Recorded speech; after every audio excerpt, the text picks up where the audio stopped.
Dispatch, this is Station 12. I need you to send someone out here. I don't know what to call it. It's not a bear. That's a real category of report, not a campfire story. An actual classification used by park and forest agencies for decades. Wildlife encounters that don't match any known species. Most get filed, folded into a drawer, and forgotten. Tonight, we're pulling 6 of them back out. Encounters logged by the very people paid to know these forests better than anyone alive. Rangers, wildlife officers, fire lookouts, forestry crews. People trained not to panic. People trained to explain things. Some of them couldn't. Quick note before we start. Nothing in this video is presented as proven fact. These are witness reports, logged by real agencies, collected by cryptid researchers, and passed down as regional folklore. And like all eyewitness accounts, they deserve healthy skepticism. Misidentified bears, hoaxes, and tall tales are absolutely part of this world too. But some of these reports came from people whose entire job was to not misidentify wildlife. That's what makes them worth telling. Tonight, a woodsman's headlights on a fire road in the Cascades. A sound in Michigan that isn't a wolf. A creature in the Arkansas bottomlands that made national news before cryptid was even a word people used. And the oldest kind of dread in North America. Older than any park boundary. Older than the agencies themselves. Lights off. Volume up. Let's get into it. The Thing on the Fire Road, Cascade Mountains, Washington State. Logged in Regional Sighting Archives. Never explained. The story goes that on a warm night in the late 1970s, a U.S. Forest Service employee was driving alone down a fire access road deep in the Cascades, the kind of narrow gravel cut that exists purely so crews can reach remote timber stands, miles from the nearest paved highway. His headlights are the only light for miles. Then, at the edge of the beam, something is standing at the tree line. At first, his mind does what everyone's does. It reaches for the nearest normal explanation, a bear up on its hind legs. But bears don't hold that posture. They drop back to all fours almost immediately. This didn't. It stayed upright. According to the account, it was tall, well over the height of a grown man, covered in dark hair, with proportions that didn't sit right. Arms too long, shoulders too wide. It didn't run. It didn't charge. It watched him. For several seconds, according to the story, neither of them moved. Then it turned, unhurried, and stepped back into the trees. And in an instant, the dense understory of the Cascades swallowed it completely, as if it had simply been let back into the forest, rather than having fled from it. He reported it through informal channels afterward, the kind of account that ends up in regional sighting archives, rather than an official incident report. Because, as more than one Forest Service worker has said over the years, there's no box on the form for not a bear. The Pacific Northwest remains, to this day, the single most reported region in North America for encounters like this one. Hundreds of accounts. Loggers, hunters, off-duty rangers. Almost all of them use the same 3 words, not a bear. Chapter 2. The Dogman of the North Woods. Northern Michigan. Michigan's northern forests are enormous. Dense mixed pine and hardwood stretching for hundreds of unbroken miles, laced with old logging roads that go nowhere anyone uses anymore. Since at least the 1930s, a specific kind of encounter has repeated itself across those woods, told by campers, conservation officers, and forestry crews alike. Locals call it, simply, the Dogman. The description almost never changes. A canine-shaped creature, wolf-like head, but a body built wrong for any wolf. It stands upright, on 2 legs, sometimes 7 feet tall. Witnesses across completely unconnected decades describe the same detail, almost word for word. It looks at you, not the glancing, skittish gaze of a startled animal, a held gaze, deliberate, One of the most cited accounts on record comes from two Michigan conservation officers on a routine night patrol who reported hearing something in the dark that started as what sounded like a normal canine howl and then shifted, mid-note, into a tone described as unmistakably more human. They searched the area with spotlights. According to the report, nothing was there, but something had clearly been there minutes before, based on tracks that didn't match anything in their field guides. The Dogman legend got enough regional traction that a local radio DJ once produced a fictional confession song about it as an April Fool's joke, and the calls it triggered from genuinely frightened, genuinely convinced witnesses caught everyone by surprise. People didn't think it was a joke. They thought someone had finally said it out loud. To this day, sightings cluster along a strange, consistent 10-year interval, 1887, 1897, 1907, and so on. A detail that folklorists point out is almost certainly coincidence, or the product of a good story getting retold on a schedule. But try telling that to the people who've heard it howl. Chapter 3. The Oldest Wounding. The southwestern forests and high desert.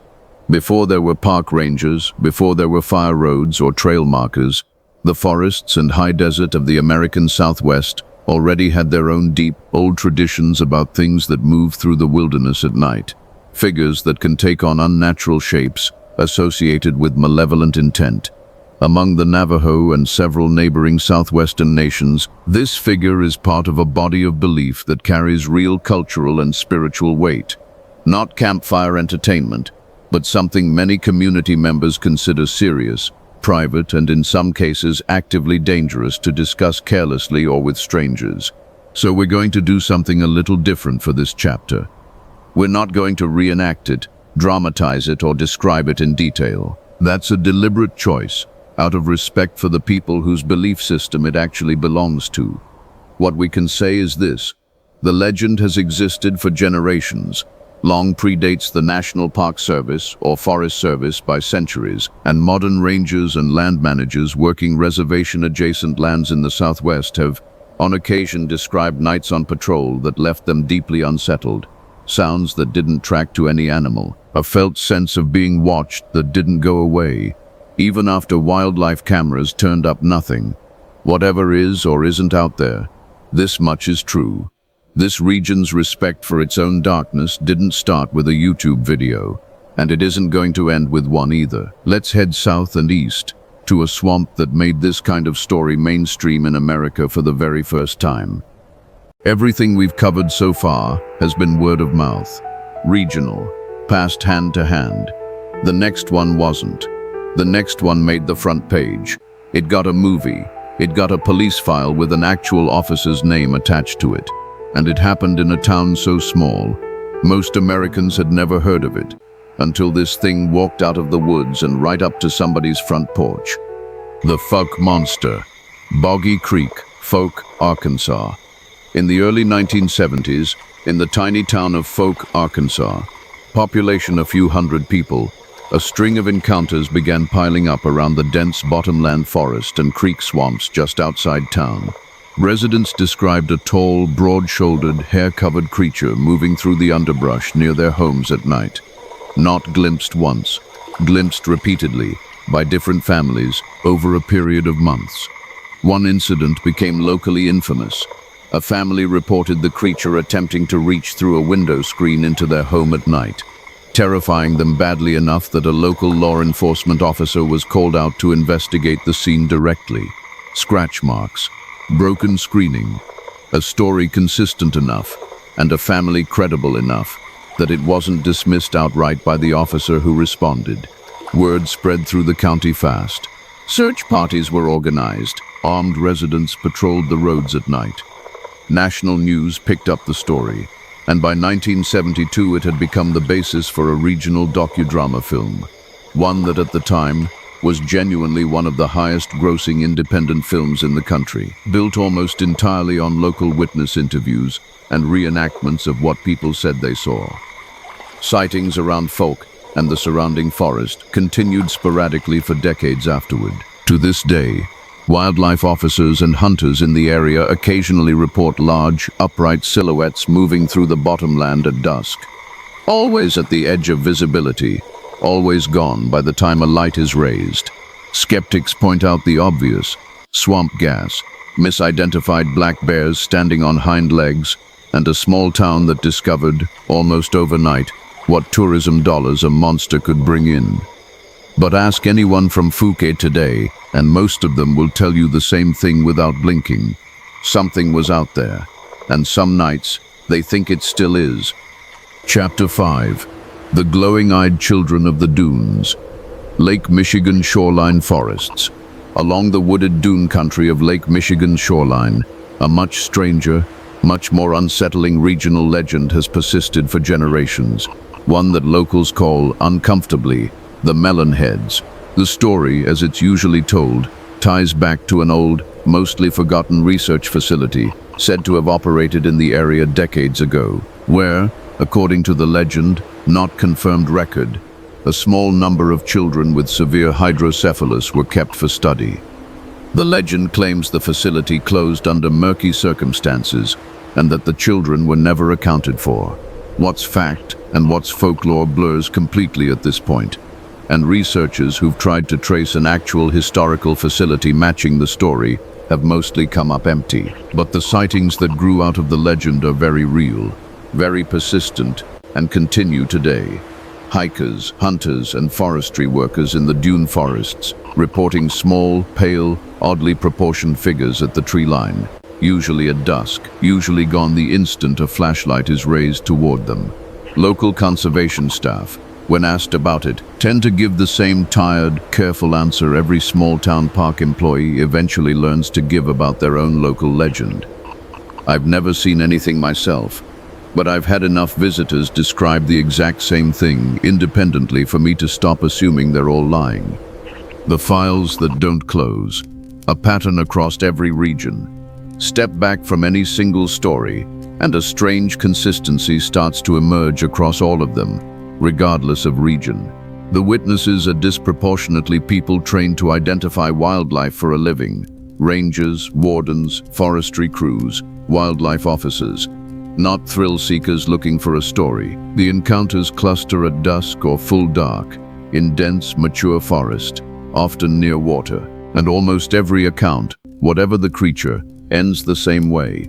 Not with an attack, not with a chase, with the creature simply choosing to leave, watching, then turning, unhurried, and disappearing into terrain a human being has no chance of following into.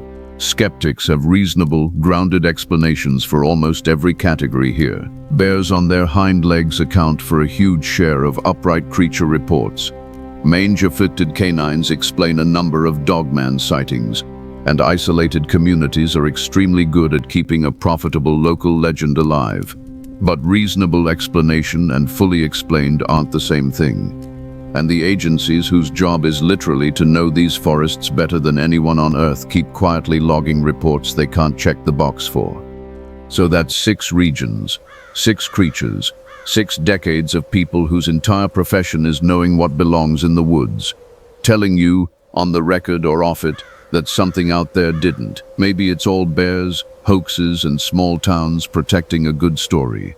Or maybe the Forest Service knows something the rest of us only get to hear secondhand. If you made it this far, you already know what to do. Subscribe if you want more of these. I've got a backlog of regional reports I haven't even touched yet, and some of them are worse than anything in this video. Turn the volume down before you go to sleep.